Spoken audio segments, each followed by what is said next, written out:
Hi friends, ಎಲ್ರಿಗೂ ನಮಸ್ಕಾರ. ಜ್ಞಾನಗಂಗೋತ್ರಿ ಸಂಸ್ಥೆಯ ಇನ್ಕ್ವೆಸ್ಟ್ ಪ್ರಚಲಿತ ಘಟನೆಗಳ ಸರಣಿಗೆ ತಮ್ಮೆಲ್ಲರಿಗೂ ಮತ್ತೊಮ್ಮೆ ಸ್ವಾಗತ. ಇವತ್ತು ನಾವು ಸಂಚಿಕೆ ಸಂಖ್ಯೆ 879 ಡಿಸ್ಕಸ್ ಮಾಡ್ತಾ ಇದ್ದೇವೆ. ಸೊ ಮೇ ತಿಂಗಳ 4 ದಿನಗಳ ಪ್ರಚಲಿತ ಘಟನೆಗಳು ಪೆಂಡಿಂಗ್ ಇತ್ತು. ಸೊ ಅದರಲ್ಲಿ 28 ಮತ್ತು 29 ಮೇ 2025 ಪ್ರಚಲಿತ ಘಟನೆಗಳನ್ನು ಈ ಒಂದು ಸೆಷನಲ್ಲಿ ನಾನು ಡಿಸ್ಕಸ್ ಮಾಡ್ತಾ ಇದ್ದೇನೆ. ಸೊ ಅದರಿಂದ ನೇರವಾಗಿ ಇವತ್ತಿನ ಮೊದಲನೇ ಆರ್ಟಿಕಲ್ನ ಪ್ರಶ್ನೆಗೆ ಬಂದಿರ್ತೇನೆ. ಸೊ ನಮ್ಮ ಕರ್ನಾಟಕ ರಾಜ್ಯದಲ್ಲಿ ಮನೆ ಮನೆಗೆ ಪೊಲೀಸ್, ಸೊ ಈ ಒಂದು ಉಪಕ್ರಮವನ್ನು ಲಾಂಚ್ ಮಾಡಿರ್ತಾರೆ. ಸೊ ಈ ಒಂದು ಉಪಕ್ರಮವನ್ನ ಉತ್ತಮವಾಗಿ ವಿವರಿಸತಕ್ಕಂತ ಆಯ್ಕೆ ಯಾವುದು ಅನ್ನೋದು ನಮ್ಮ ಪ್ರಶ್ನೆ ಆಗಿರುತ್ತೆ. ದ ಮನೆಗೆ police initiative is best described as ಅನ್ನೋದು ನಮ್ಮ ಪ್ರಶ್ನೆ ಆಗಿರುತ್ತೆ. ಸೊ ಈ ಪ್ರಶ್ನೆಗೆ ಸರಿಯಾದ ಉತ್ತರ ಸಮುದಾಯ ಪೊಲೀಸ್ ಕಾರ್ಯಕ್ರಮ, ಅಥವಾ ಇದನ್ನ ನಾವು ಕಮ್ಯುನಿಟಿ ಪೊಲೀಸಿಂಗ್ ಪ್ರೋಗ್ರಾಮ್ ಅಂತ ಹೇಳ್ತೇವೆ. ಸೊ ಈ ಒಂದು ಆರ್ಟಿಕಲ್ ನಿಮ್ಮ ಜನರಲ್ ಸ್ಟಡೀಸ್ಗೆ ಸಂಬಂಧಪಟ್ಟಂತೆ ವೆರಿ ಇಂಪಾರ್ಟೆಂಟ್ ಆಗಿರುತ್ತೆ. At the same time so PSI ಪರೀಕ್ಷೆಗೆ ತಯಾರಿಯನ್ನು ನಡೆಸ್ತಾ ಇರ್ತಕ್ಕಂಥವ್ರು ಪೊಲೀಸ್ ಸಿಸ್ಟಮ್ಗೆ ಸಂಬಂಧಪಟ್ಟಂತೆ ಏನಾದರೂ ಪ್ರಬಂಧ ಬರವಣಿಗೆ ಬಂದಾಗ ಸೊ ಈ ಒಂದು ಇನಿಷಿಯೇಟಿವ್ ಅನ್ನ ನೀವು ಕಂಪಲ್ಸರಿ ಆಡ್ ಮಾಡಬಹುದಾಗಿರುತ್ತೆ. ಸೊ ಈ ಒಂದು ಇನಿಷಿಯೇಟಿವ್ ಅನ್ನ ನಮ್ಮ ಕರ್ನಾಟಕ ಸರ್ಕಾರ ಪ್ರಾರಂಭ ಮಾಡಿರುತ್ತೆ. ಸೊ ಈ ಒಂದು ಇನಿಷಿಯೇಟಿವ್ ಅನ್ನ ನಾವು ಮನೆಗೆ ಪೊಲೀಸ್ ಉಪಕ್ರಮ ಅಥವಾ ಇನಿಷಿಯೇಟಿವ್ ಅಂತ ಹೇಳ್ತೇವೆ. ಸೊ ಇದೊಂದು ನ್ಯೂ ಕಮ್ಯುನಿಟಿ ಪೊಲೀಸಿಂಗ್ ಪ್ರೋಗ್ರಾಮ್ ಆಗಿರುತ್ತೆ. ಅಂದ್ರೆ ಸಮುದಾಯವನ್ನ ಹೆಚ್ಚಾಗಿ ಇನ್ವಾಲ್ವ್ ಮಾಡಿಕೊಳ್ತಕ್ಕಂಥ ಒಂದು ಪ್ರೋಗ್ರಾಮ್ ಆಗಿರುತ್ತೆ. So to strengthen trust between citizens and law enforcement, ಅಂದ್ರೆ ನಾಗರಿಕರು ಮತ್ತೆ ಈ ಕಾನೂನನ್ನ ಜಾರಿಗೊಳಿಸತಕ್ಕಂಥ ಒಂದು ವ್ಯವಸ್ಥೆ ಏನಿರುತ್ತೆ. ಸೊ ಇವೆರಡರ ನಡುವೆ ಒಂದು ನಂಬಿಕೆಯನ್ನ ಬರುವ ಉದ್ದೇಶದಿಂದ ಅಥವಾ ನಂಬಿಕೆಯನ್ನ ತರುವ ಉದ್ದೇಶದಿಂದ ಸೊ ಈ ಒಂದು ಇನಿಷಿಯೇಟಿವ್ ಅನ್ನ launch ಮಾಡಲಾಗಿರುತ್ತೆ. So what are the objectives ಅಥವಾ ಇದರ ಉದ್ದೇಶಗಳೇನು ಅಂತ ನಾವು ನೋಡೋದಾದ್ರೆ, it improves public confidence in the police force. So obviously so police ಅಂದ್ರೆ ಸ್ವಲ್ಪ ಜನರಿಗೆ ಹಿಂಜರಿಕೆ ಇರುತ್ತೆ. ಸೊ ಆ ಒಂದು ಹಿಂಜರಿಕೆಯನ್ನ ಕಡಿಮೆ ಮಾಡಿ ಸಾರ್ವಜನಿಕರಲ್ಲಿ ವಿಶ್ವಾಸವನ್ನ ಮೂಡಿಸತಕ್ಕಂಥದ್ದು ಈ ಒಂದು ಇನಿಷಿಯೇಟಿವ್ ನ ಮುಖ್ಯ ಆಬ್ಜೆಕ್ಟಿವ್ ಆಗಿರುತ್ತೆ.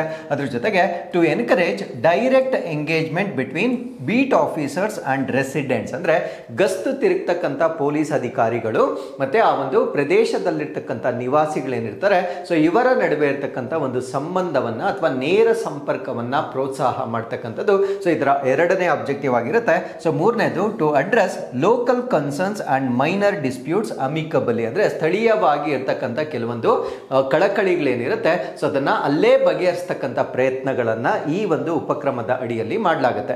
ನಾವು what are the main features of this ಅಂದ್ರೆ ಇದರ ಮುಖ್ಯ ಲಕ್ಷಣಗಳೇನು ಅಂತ ನಾವು ನೋಡೋದಾದ್ರೆ, ಸೊ ಬೀಟ್ ಪೊಲೀಸ್ ವಿಸಿಟ್ ಇದರ ಮುಖ್ಯ ಒಂದು ಲಕ್ಷಣವಾಗಿರುತ್ತೆ. ಸೊ ಗಸ್ತು ಪೊಲೀಸ್ ಬೇಟೆ ಅಂತ ಹೇಳ್ತೇವೆ. ಸೊ ಇದರ ಅರ್ಥ ಏನು ಅಂದ್ರೆ, officers will regularly visit homes to interact with the residents and understand their concerns. ಅಂದ್ರೆ ಈ ಗಸ್ತು ತಿರುಗತಕ್ಕಂಥ ಪೊಲೀಸ್ಗಳು ಇನ್ಮೇಲೆ ಮನೆಗಳಿಗೆ ಭೇಟಿ ನೀಡ್ತಕ್ಕಂಥದ್ದು, ಮನೆಗಳಿಗೆ ಭೇಟಿ ನೀಡಿ ಸೊ ಅಲ್ಲಿರ್ತಕ್ಕಂಥ ಸಮಸ್ಯೆಗಳ ಬಗ್ಗೆ ಆಲಿಸ್ತಕ್ಕಂಥದ್ದನ್ನ ಸೊ ಇದರಲ್ಲಿ ಇನ್ಕ್ಲೂಡ್ ಮಾಡಲಾಗಿರುತ್ತೆ. ಅದ್ರ ಜೊತೆಗೆ ಕಮ್ಯುನಿಟಿ ಅವೇರ್ನೆಸ್ ಪ್ರೋಗ್ರಾಮ್, ಅಂದ್ರೆ ಈ ಶಾಲೆಗಳಾಗಿರ್ಬೋದು ಅಥವಾ ಕಾಲೇಜ್ಗಳಲ್ಲಾಗಿರ್ಬೋದು ಈ ಡ್ರಗ್ ಅಬ್ಯೂಸ್ ಅಂದ್ರೆ ಮಾದಕ ವಸ್ತುಗಳ ಬಳಕೆ ಆಗಿರ್ಬೋದು, ಟ್ರಾಫಿಕ್ ಸೇಫ್ಟಿ ಅಂದ್ರೆ ಈ ಒಂದು ಸಂಚಾರ ದಟ್ಟಣೆಯ ನಿಯಮಗಳಾಗಿರ್ಬೋದು, ಅದ್ರ ಜೊತೆಗೆ ಲೀಗಲ್ ರೈಟ್ಸ್ ಅಥವಾ ಕಾನೂನಿನ ಹಕ್ಕುಗಳೇನಿದ್ದಾವೆ ಸೊ ಇದರ ಬಗ್ಗೆ ಕ್ಯಾಂಪೇನ್ಗಳನ್ನ ಮಾಡುವ ಮುಖಾಂತರ ಜಾಗೃತಿಯನ್ನ ಮೂಡಿಸ್ತಕ್ಕಂಥದ್ದು ಕೂಡ ಸೊ ಈ ಒಂದು ಇನಿಷಿಯೇಟಿವ್ ನ ಒಂದು ಭಾಗವಾಗಿರುತ್ತೆ. ಅದ್ರ ಜೊತೆಗೆ stronger presence in public spaces, ಅಂದ್ರೆ ಈ ಒಂದು ಈ ಹೈ ಟ್ರಾಫಿಕ್ ಏರಿಯಾಸ್ ಏನಿರುತ್ತೆ ಅಂದ್ರೆ ಹೆಚ್ಚಿನ ಸಂಚಾರ ದಟ್ಟಣೆಯನ್ನ ಹೊಂದಿರತಕ್ಕಂಥ ಒಂದು ಪ್ರದೇಶಗಳೇನಿರುತ್ತೆ ಸೊ ಅಲ್ಲಿ ಗಸ್ತು ತಿರುಗೋದನ್ನ ಹೆಚ್ಚು ಮಾಡ್ತಕ್ಕಂಥದ್ದು ಕೂಡ ಈ ಒಂದು ಇನಿಷಿಯೇಟಿವ್ ನ ಭಾಗವಾಗಿರುತ್ತೆ. ಅಂಡ್ ಗ್ರಿವೆನ್ಸ್ ರಿಡ್ರೆಸಲ್, ಸೊ ಇದನ್ನ ಆಲ್ರೆಡಿ ನಾನು ಹೇಳಿದ್ದೇನೆ. ಸೊ ಸಿಟಿಸನ್ಸ್ಗೆ ಅಥವಾ ನಾಗರಿಕರಿಗೆ ಸಂಬಂಧಪಟ್ಟಂತೆ ಏನಾದರೂ ಕುಂದು ಕೊರತೆಗಳಿದ್ದರೆ ಸೊ ಅದನ್ನ ಅಲ್ಲೇ ಬಗೆಹರಿಸತಕ್ಕಂಥ ಪ್ರಯತ್ನಗಳನ್ನ ಕೂಡ ಈ ಒಂದು ಇನಿಷಿಯೇಟಿವ್ ನ ಅಡಿಯಲ್ಲಿ ಮಾಡಲಾಗುತ್ತೆ. ಅದ್ರ ಜೊತೆಗೆ ಆಂಟಿ ಕರಪ್ಷನ್ ಅಥವಾ ಭ್ರಷ್ಟಾಚಾರ ವಿರೋಧಿ ಕ್ರಮಗಳು, so strict actions against officers engaging in unauthorized dispute settlements ಅಥವಾ corrupt practices, ಅಂದ್ರೆ ಯಾರಾದರೂ ಅನಧಿಕೃತವಾಗಿ ಅಂದ್ರೆ ವಿವಾದ ಇತ್ಯರ್ಥ ಅಥವಾ ಭ್ರಷ್ಟ ಆಚರಣೆಗಳಲ್ಲಿ ತೊಡಗಿರ್ತಕ್ಕಂಥ ಅಧಿಕಾರಿಗಳು ಯಾರಿರ್ತಾರೆ ಸೊ ಅವರ ವಿರುದ್ಧವಾಗಿರ್ತಕ್ಕಂಥ ಕಟ್ಟುನಿಟ್ಟಿನ ಕ್ರಮಗಳನ್ನ ತೆಗೆದುಕೊಳ್ತಕ್ಕಂಥದ್ದು. ಅಂದ್ರೆ ಅನ್ಆಥರೈಸ್ಡ್ ಆಗಿ ಅವರು ಸೆಟಲ್ಮೆಂಟ್ ಅನ್ನ ಮಾಡ್ತಾ ಇರ್ತಾರೆ. ಸೊ ಕಾನೂನು ಕ್ರಮದ ವ್ಯಾಪ್ತಿಯಿಂದ ಹೊರಗಡೆ ಸೆಟಲ್ಮೆಂಟ್ ಮಾಡ್ತಕ್ಕಂಥ ಒಂದು ಪದ್ಧತಿ ಏನಿರುತ್ತೆ ಸೊ ಆ ರೀತಿಯ ಪ್ರಾಕ್ಟೀಸಸ್ ಅಲ್ಲಿ ತೊಡಗಿರ್ತಕ್ಕಂಥ ಅಧಿಕಾರಿಗಳ ವಿರುದ್ಧ ಕಟ್ಟುನಿಟ್ಟಿನ ಕ್ರಮಗಳನ್ನ ತೆಗೆದುಕೊಳ್ತಕ್ಕಂಥದ್ದು ಕೂಡ ಸೊ ಈ ಒಂದು ಇನಿಷಿಯೇಟಿವ್ ನ ಭಾಗವಾಗಿರುತ್ತೆ. So with this let's get into question number 2.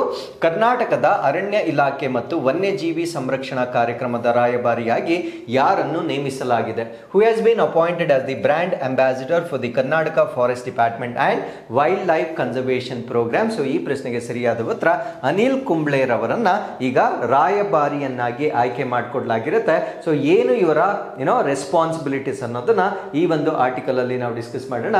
So Anil Kumble appointed as an ambassador for forest department, ಅಂದ್ರೆ ನಮ್ಮ ಕರ್ನಾಟಕದ ಅರಣ್ಯ ಇಲಾಖೆಗೆ ಅನಿಲ್ ಕುಂಬ್ಳೆ ಅವರನ್ನ ರಾಯಭಾರಿಯನ್ನಾಗಿ ಆಯ್ಕೆ ಮಾಡಲಾಗಿರುತ್ತೆ. ಸೊ ಈ ಒಂದು ಪೊಸಿಷನ್ಗೆ ಅವರು ಯಾವುದೇ ರೆಮ್ಯುನರೇಷನ್ ಅನ್ನ ತೆಗೆದುಕೊಳ್ತಾ ಇಲ್ಲ. ಸೊ ಅದರಿಂದ ಅವರಿಗೆ ಪರಿಸರದ ಮೇಲೆ ಎಷ್ಟು ಕಾಳಜಿ ಇದೆ ಅನ್ನೋದನ್ನ ಸೊ ನಾವಿಲ್ಲಿ ನೋಡ್ಬೋದಾಗಿರುತ್ತೆ. ಹಾಗಿದ್ರೆ so what are the key highlights, ಇದರ ಪ್ರಮುಖ ಅಂಶಗಳು ಏನು ಅಂತ ನಾವು ನೋಡೋದಾದ್ರೆ, ಸೊ ಏನಕ್ಕೆ ಇವರನ್ನ ಅಂಬಾಸಿಡರ್ ಆಗಿ ಆಯ್ಕೆ ಮಾಡಿದರೆ, to raise public awareness on forest conservation, ಅರಣ್ಯ ಸಂರಕ್ಷಣೆಯ ಬಗ್ಗೆ ಜನರಲ್ಲಿ ಜಾಗೃತಿಯನ್ನ ಮೂಡಿಸ್ತಕ್ಕಂಥದ್ದು, ಅಫಾರೆಸ್ಟೇಷನ್ ಅಥವಾ ಅರಣ್ಯ ನಾಶವನ್ನ ಕಡಿಮೆ ಮಾಡ್ತಕ್ಕಂಥ ಒಂದು ಜ್ಞಾನವನ್ನ ನೀಡ್ತಕ್ಕಂಥದ್ದು, tree preservation and wildlife protection ಅಂದ್ರೆ ಮರಗಳನ್ನ ಸಂರಕ್ಷಣೆ ಮಾಡ್ತಕ್ಕಂಥದ್ದು, ಅದರ ಜೊತೆ ವನ್ಯಜೀವಿಗಳ ಸಂರಕ್ಷಣೆಗೆ ಸಂಬಂಧಪಟ್ಟಂತೆ ಜಾಗೃತಿಯನ್ನ ಮೂಡಿಸ್ತಕ್ಕಂಥದ್ದು ಇದರ ಉದ್ದೇಶವಾಗಿರುತ್ತೆ. ಸೊ ಅದರ ಜೊತೆಗೆ ಪ್ರೀವಿಯಸ್ಲಿ ಇವರು vice chairman of the Karnataka wild life board, ಅಂದ್ರೆ ಹಿಂದೆ ಕರ್ನಾಟಕ ವನ್ಯಜೀವಿ ಮಂಡಳಿ ಏನಿರುತ್ತೆ ಸೊ ಇದರ ಉಪಾಧ್ಯಕ್ಷರಾಗಿ ಕೂಡ ಸೇವೆಯನ್ನ ಸಲ್ಲಿಸಿರ್ತಾರೆ. ಸೊ ಅದರಿಂದ ಈ ಒಂದು ವನ್ಯಜೀವಿ ಸಂರಕ್ಷಣೆಗೆ ಸಂಬಂಧಪಟ್ಟಂತೆ ಸ್ವಲ್ಪ ಅರಿವು ಅಥವಾ ಅನುಭವ ಇರ್ತಕ್ಕಂಥದನ್ನ ಈಗ ಇವರು ಹೆಚ್ಚಾಗಿ ಬಳಕೆ ಮಾಡ್ಕೊಳ್ತಕ್ಕಂಥ ಒಂದು ಅವಕಾಶ ಆಗಿರುತ್ತೆ. ಹಾಗಿದ್ರೆ what is Karnataka wild life board ಅಥವಾ